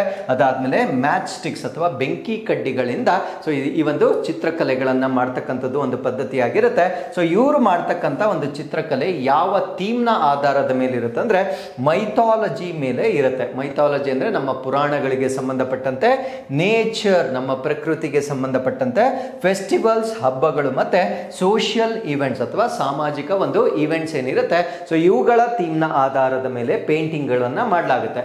ಸೊ ಇದರ ಸ್ಟೈಲ್ ಮತ್ತೆ ಥೀಮ್ ಅಂದ್ರೆ ಶೈಲಿಗಳನ್ನ ನಾವು ನೋಡೋದಾದ್ರೆ ಅದನ್ನ ನಾವು ಕಚ್ನಿ ಸ್ಟೈಲ್ ಅಂತ ಕರಿತೇವೆ. ಕಚ್ನಿ ಸ್ಟೈಲ್ ಅಲ್ಲಿ ಫೈನ್ ಲೈನ್ಸ್ ಅಂದ್ರೆ ತುಂಬಾ ತೆಳುವಾಗಿರ್ತಕ್ಕಂಥ ರೇಖೆಗಳು ಮತ್ತೆ ಮೋನೋಕ್ರೋಮ್ ಶೇಡಿಂಗ್ ಅಂತ ಕರಿತೇವೆ. ಅಂದ್ರೆ ಒಂದೇ ಬಣ್ಣದಲ್ಲಿ ಶೇಡ್ ಮಾಡ್ತಕ್ಕಂಥ ಒಂದು ಕಲೆಯನ್ನ ನಾವು ಕಚ್ನಿ ಶೈಲಿ ಅಂತ ಕರಿತೇವೆ. ಎರಡನೇದನ್ನ ಬರ್ನಿ ಶೈಲಿ ಅಂತ ಶೈಲಿ ಅಂತ ಹೇಳ್ತೇವೆ. ಇಲ್ಲಿ ವೈಬ್ರೆಂಟ್ ಕಲರ್ಸ್ ಅನ್ನ ಯೂಸ್ ಮಾಡ್ತಾರೆ. ಸೊ ಪ್ರೀವಿಯಸ್ಲಿ ಒಂದೇ ಕಲರ್ ಅನ್ನ ಯೂಸ್ ಮಾಡಿದ್ರು, ಬಟ್ ಬರ್ನಿ ಶೈಲಿಯಲ್ಲಿ ವಿವಿಧ ಬಣ್ಣಗಳನ್ನ ಬಳಕೆ ಮಾಡಲಾಗುತ್ತೆ.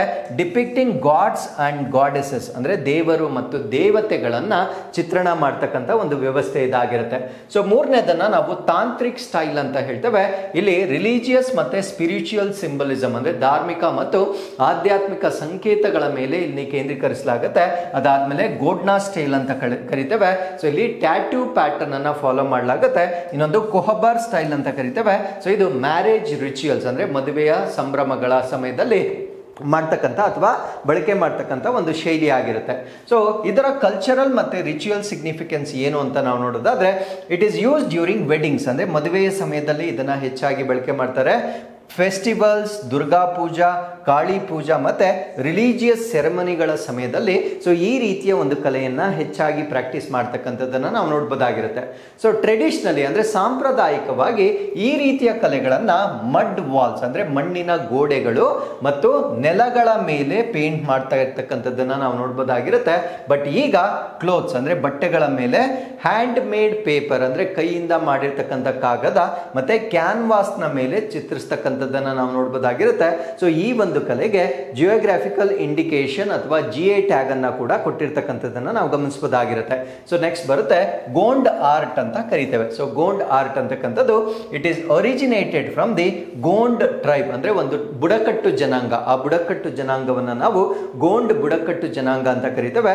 So this is one of the largest indigenous communities ಆಗಿರುತ್ತೆ. ಅಂದ್ರೆ ನಮ್ಮ ಭಾರತ ದೇಶದ ಅಥವಾ ಒಂದು ಸ್ಥಳೀಯವಾಗಿರ್ತಕ್ಕಂಥ ಅತಿ ದೊಡ್ಡ ಬುಡಕಟ್ಟು ಬುಡಕಟ್ಟು ಸಮುದಾಯಗಳಲ್ಲಿ ಒಂದಾಗಿರ್ತಕ್ಕಂಥ ಗೋಂಡ್ ಸಮುದಾಯ ಪ್ರಾಕ್ಟೀಸ್ ಮಾಡ್ತಕ್ಕಂಥ ಒಂದು ಕಲೆಯನ್ನು ನಾವು ಗೋಂಡ್ ಕಲೆ ಅಂತ ಹೇಳ್ತೇವೆ. ಸೊ ಈ ಒಂದು ಗೋಂಡ್ ಅಂತಕ್ಕಂಥ ಪದ ಯಾವ್ದ್ರಿಂದ ಬಂದಿದೆ ಅಂತ ನಾವು ನೋಡೋದಾದ್ರೆ ಡ್ರೆವಿಡಿಯನ್ ಟರ್ಮ್ ಆಗಿರ್ತಕ್ಕಂಥ ಕೋಂಡ್ ಇಂದ ಬಂದಿರುತ್ತೆ. ಕೋಂಡ್ ಇದರ ಅರ್ಥ ಏನು ಅಂದ್ರೆ ಗ್ರೀನ್ ಮೌಂಟೇನ್ ಅಥವಾ ಹಸಿರು ಬೆಟ್ಟ ಅಂತಕ್ಕಂಥದ್ದು ಇದರ ಅರ್ಥವಾಗಿರುತ್ತೆ.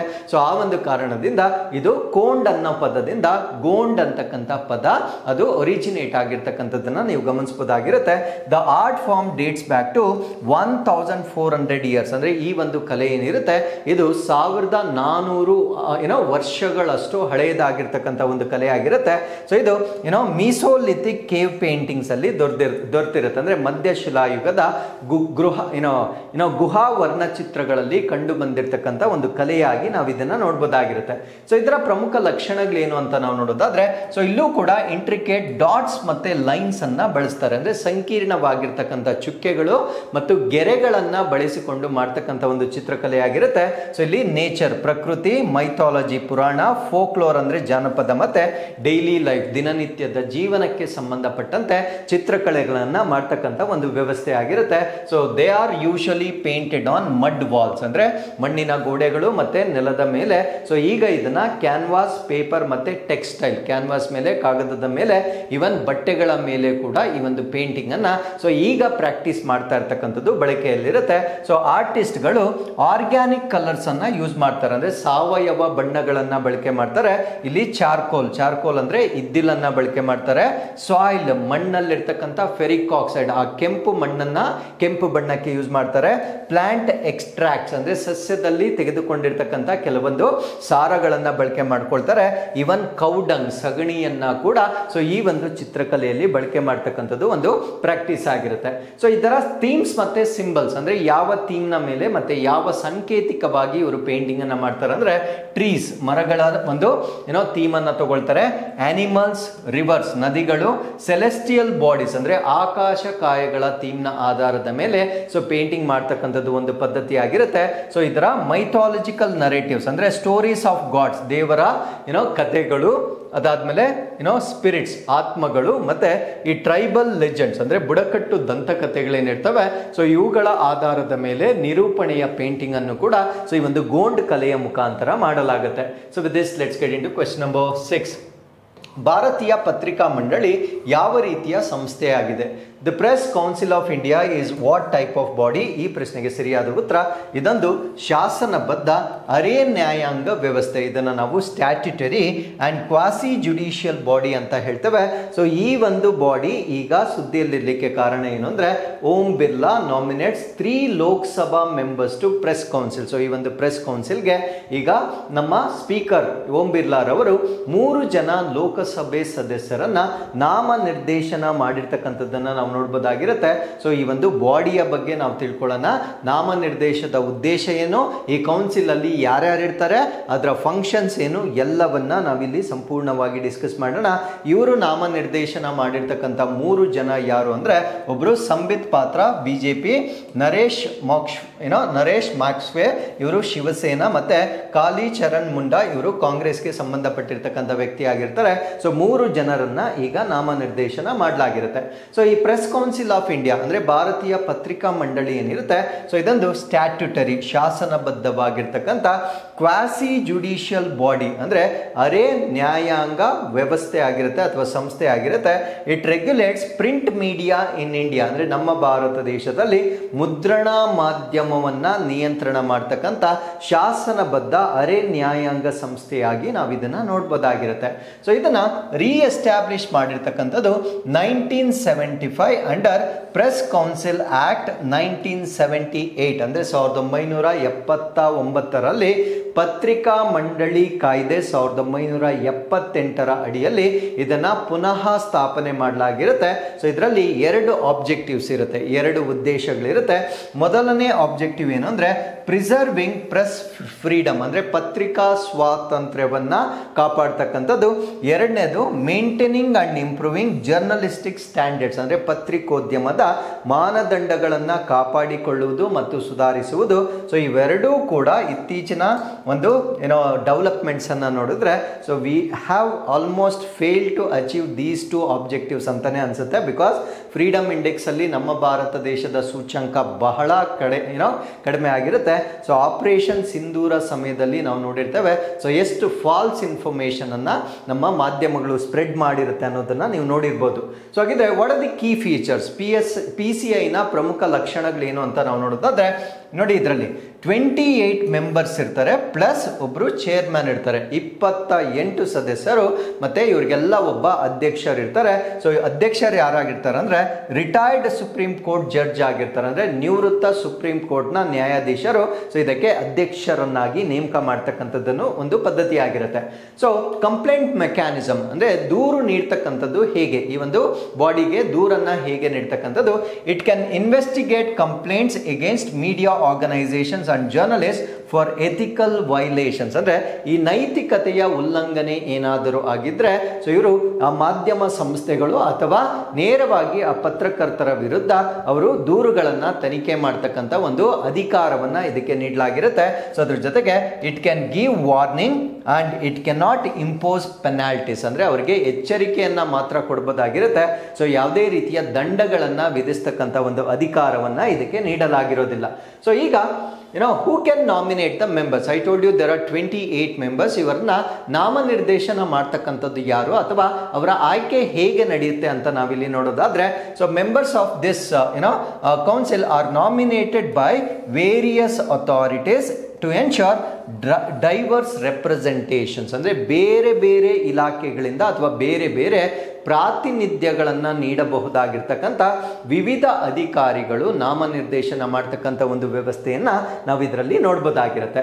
ಸೊ ಇದರಲ್ಲಿ parliamentary representation, so usually Lok Sabha speaker ಯಾರಿರ್ತಾರೆ ಸೊ ಅವರು 3 ಜನರನ್ನ ನಾಮಿನೇಟ್ ಮಾಡ್ತಾರೆ. ಸೊ ಅದನ್ನೇ ನಾವು ಇವತ್ತು ಡಿಸ್ಕಸ್ ಮಾಡಿರೋದು.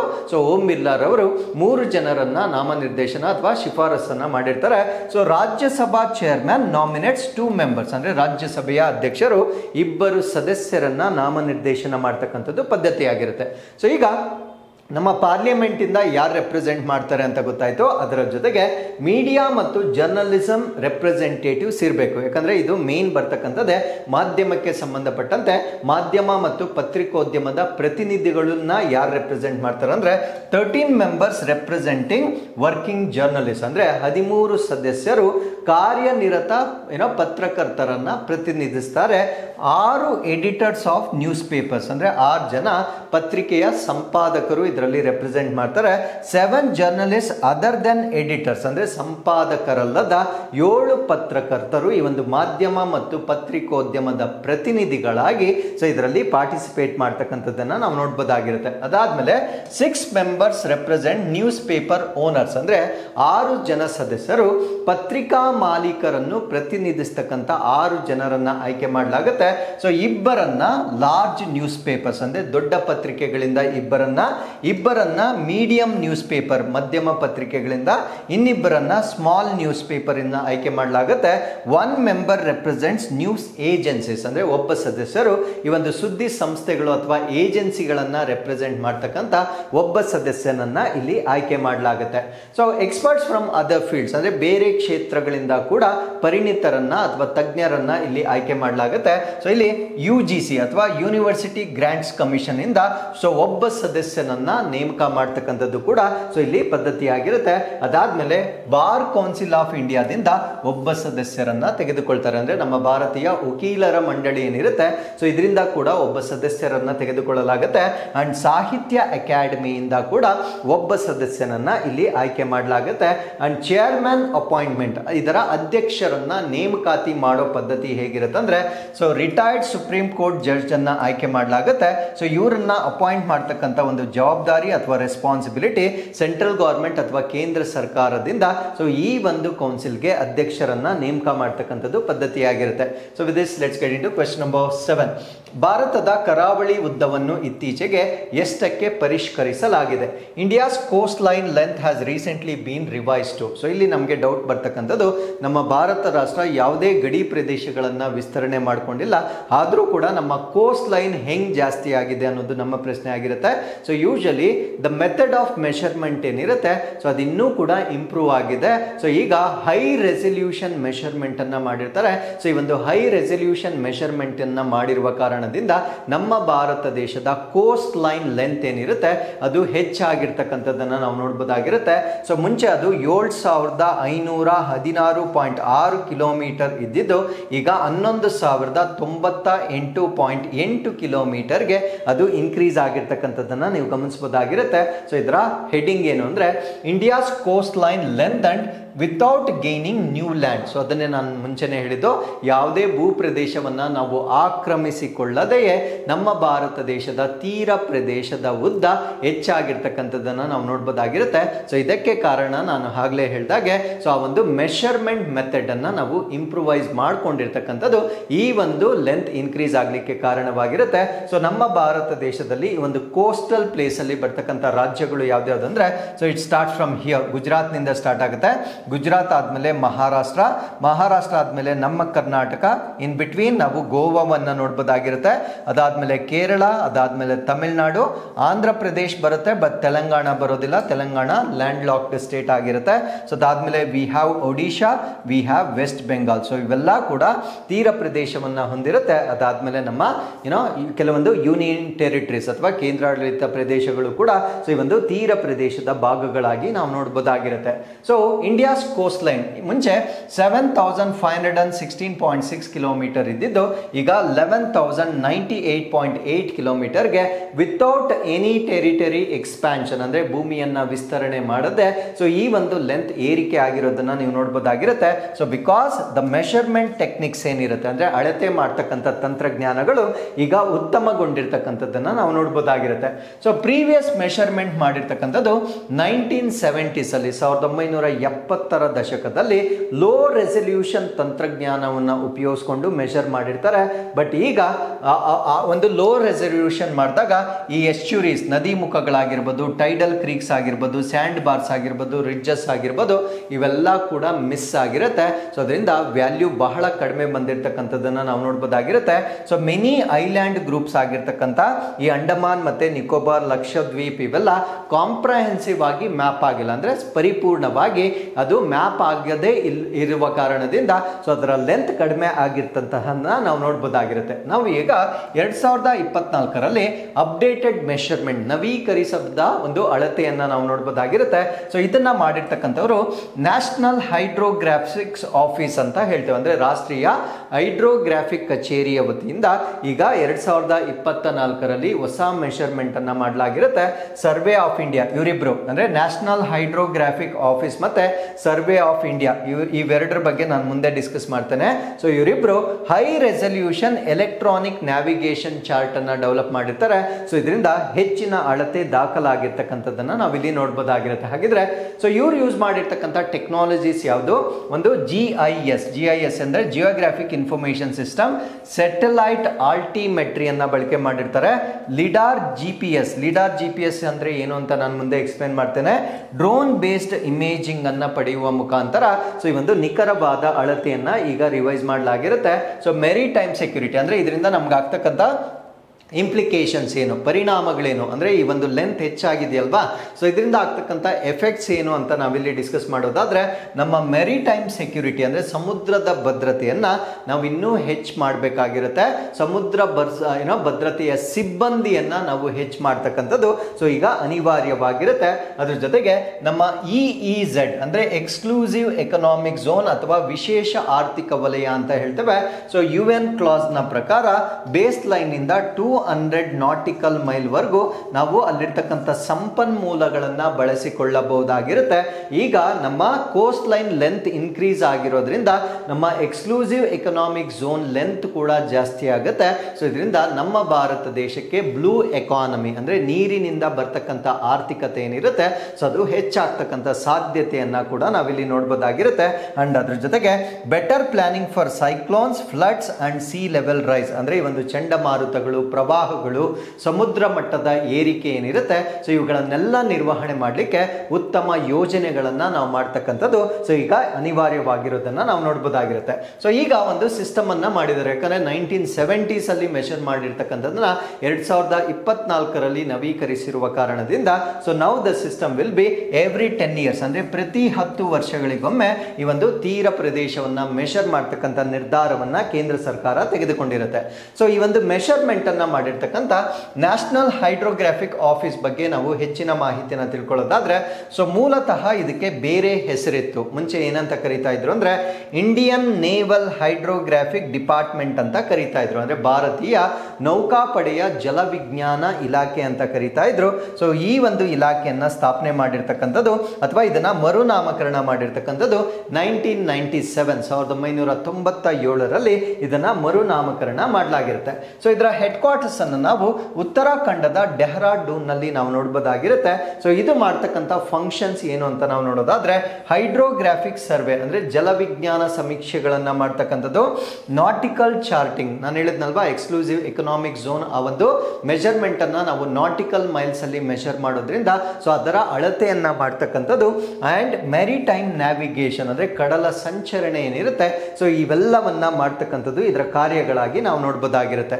ಸೊ ಎರಡನೇ ಒಂದು ಯೂನಿಟ್ ಅನ್ನ ನಾವು ಸರ್ವೆ ಆಫ್ ಇಂಡಿಯಾ ಅಂತ ಹೇಳ್ತೇವೆ. ಸೊ ಇದನ್ನ ಸ್ಥಾಪನೆ ಮಾಡಿರ್ತಕ್ಕಂಥದ್ದು 1767ರಲ್ಲಿ ಇಂಡಿಯಾಸ್ ಓಲ್ಡೆಸ್ಟ್ ಸೈಂಟಿಫಿಕ್ ಡಿಪಾರ್ಟ್ಮೆಂಟ್ ಆಗಿರುತ್ತೆ. ನಮ್ಮ ಭಾರತ ದೇಶದ ಅತ್ಯಂತ ಹಳೆಯ ವೈಜ್ಞಾನಿಕ ವಿಭಾಗವಾಗಿ ನಾವು ಇದನ್ನ ನೋಡಬಹುದಾಗಿರುತ್ತೆ. ಸೊ ಇದರ ಫಂಕ್ಷನ್ಸ್ ಏನು ಅಂದ್ರೆ ಟೋಪೋಗ್ರಫಿಕ್ ಮ್ಯಾಪಿಂಗ್. ಟೋಪೋಗ್ರಫಿ ಅಂದ್ರೆ ಸ್ಥಳಾಕೃತಿ, ಸ್ಥಳ ಅಂದ್ರೆ ಅದು ಬೆಟ್ಟಗಳಿಂದ ಕೂಡಿದೆಯಾ, ಫ್ಲಾಟ್ ಟೆರೈನ್ ಇದೆಯಾ, ಸೊ ಈ ರೀತಿಯ ಟೋಪೋಗ್ರಫಿಯನ್ನ ಅಳತೆ ಮಾಡ್ತಕ್ಕಂಥದ್ದು, ಜಿಯೋಸ್ಪೇಷಿಯಲ್ ಡೇಟಾ ಕಲೆಕ್ಷನ್ ಅನ್ನ ಮಾಡ್ತಕ್ಕಂಥದ್ದು, ಅಂಡ್ ಡಿಜಿಟಲ್ ಎಲಿವೇಶನ್ ಮಾಡೆಲಿಂಗ್ ಅನ್ನ ಮಾಡ್ತಕ್ಕಂಥದ್ದು. ಸೊ ಈ ಒಂದು ಸರ್ವೆ ಆಫ್ ಇಂಡಿಯಾದ ಫಂಕ್ಷನ್ಸ್ ಆಗಿ ನಾವು ನೋಡಬಹುದಾಗಿರುತ್ತೆ. ಸೊ ಈಗ ಈ ಒಂದು ಕೋಸ್ಟ್ ಲೈನ್ ಅನ್ನ ಮೆಜರ್ ಮಾಡಲಿಕ್ಕೆ ಬಳಸಿರ್ತಕ್ಕಂಥ ಒನ್ ಆಫ್ ದಿ ಟೆಕ್ನಾಲಜೀಸ್ ಅನ್ನ ನಾವು ಲಿಡಾರ್ GPS ಅಂತ ಹೇಳ್ತೇವೆ. ಸೊ ಲಿಡಾರ್ ನ ಫುಲ್ ಫಾರ್ಮ್ ಏನು ಅಂದ್ರೆ ಲೈಟ್ ಡಿಟೆಕ್ಷನ್ ಅಂಡ್ ರೇಂಜಿಂಗ್ ಅಂತ ಹೇಳ್ತೇವೆ. ಇದೊಂದು ರಿಮೋಟ್ ಸೆನ್ಸಿಂಗ್ ಟೆಕ್ನಾಲಜಿ ಆಗಿರುತ್ತೆ. ಅಂದ್ರೆ ದೂರದಿಂದ ಅಳತೆ ಮಾಡ್ತಕ್ಕಂಥ ಒಂದು ಸಂವೇದನಾಕಾರಿ ತಂತ್ರಜ್ಞಾನ ಅಂತ ಹೇಳ್ಬೋದಾಗಿರುತ್ತೆ. ಸೊ ಇಲ್ಲಿ ಪಲ್ಸ್ಡ್ ಲೇಸರ್ ಬೀಮ್ಸ್ ಅನ್ನ ಮೆಷರ್ ಮಾಡಲಿಕ್ಕೆ ಅಂದ್ರೆ ಡಿಸ್ಟೆನ್ಸ್ ಅನ್ನ ಮೆಷರ್ ಮಾಡಲಿಕ್ಕೆ ಇಲ್ಲಿ ಪಲ್ಸ್ ಲೇಸರ್ ಬೀಮ್ ಗಳನ್ನ ಅಥವಾ ಕಿರಣಗಳನ್ನ ಬಳಕೆ ಮಾಡ್ತಕ್ಕಂಥ ಒಂದು ತಂತ್ರಜ್ಞಾನವಾಗಿರುತ್ತೆ. ಸೊ ಈ ಒಂದು ತಂತ್ರಜ್ಞಾನದ ಜೊತೆಗೆ GPS ಅನ್ನ ಇಂಟಿಗ್ರೇಟ್ ಮಾಡಿರ್ತಾರೆ. ಸೊ GPS ಅನ್ನ ಇಂಟಿಗ್ರೇಟ್ ಮಾಡಿರೋದ್ರಿಂದ ಪ್ರಿಸೈಸ್ ಜಿಯೋ ಲೊಕೇಶನ್ ನಮಗೆ ಗೊತ್ತಾಗುತ್ತೆ. ಅದ್ರ ಜೊತೆಗೆ ಟೈಮ್ ಡಾಟಾವನ್ನ ಕೂಡ ನಾವು GPS ಜೊತೆ ಇಂಟಿಗ್ರೇಟ್ ಮಾಡೋದ್ರಿಂದ ನಾವು ಪಡೆಯಬಹುದಾಗಿರುತ್ತೆ. ಸೊ ವೆನ್ ಕಂಬೈನ್ಡ್ ಅಂದ್ರೆ ಲಿಡಾರ್ ಮತ್ತೆ GPS ಇವೆರಡನ್ನ ನಾವು ಕಂಬೈನ್ ಮಾಡಿದಾಗ ಹೈ ರೆಸಲ್ಯೂಷನ್ 3D ಮ್ಯಾಪಿಂಗ್ ಅನ್ನ ನಾವು ಪಡೆಯಬಹುದಾಗಿರುತ್ತೆ. ಸೊ ಈ ಒಂದು ಕಾರಣದಿಂದ ನಿಖರವಾದ ಅಳತೆ ನಮ್ಗೀಗ ಗೊತ್ತಾಗಿರೋದನ್ನ ನಾವು ನೋಡಬಹುದಾಗಿರುತ್ತೆ. ಸೊ ಇಲ್ಲಿಗೆ 28 ಮತ್ತೆ 29 ಮೇ ಎಲ್ಲ ಪ್ರಚಲಿತ ಘಟನೆಗಳನ್ನ ನಾನು ಕಂಪ್ಲೀಟ್ ಮಾಡಿರ್ತೇನೆ. ಸೊ ಮೇ ತಿಂಗಳಲ್ಲಿ ಇನ್ನ 2 days ಇದೆ. ಸೊ ಅದನ್ನ ನಾನು ನೆಕ್ಸ್ಟ್ ಎಪಿಸೋಡ್ ಅಲ್ಲಿ ಕಂಪ್ಲೀಟ್ ಮಾಡ್ತೇನೆ. ಸೊ ಮೀನ್ ಟೈಮ್ ಈ June month day to day basis ಅಲ್ಲಿ will try to discuss about those particular current affairs. So once again I will meet you with next updates. Till then, keep reading and take care of yourselves, and thank you very much for watching this.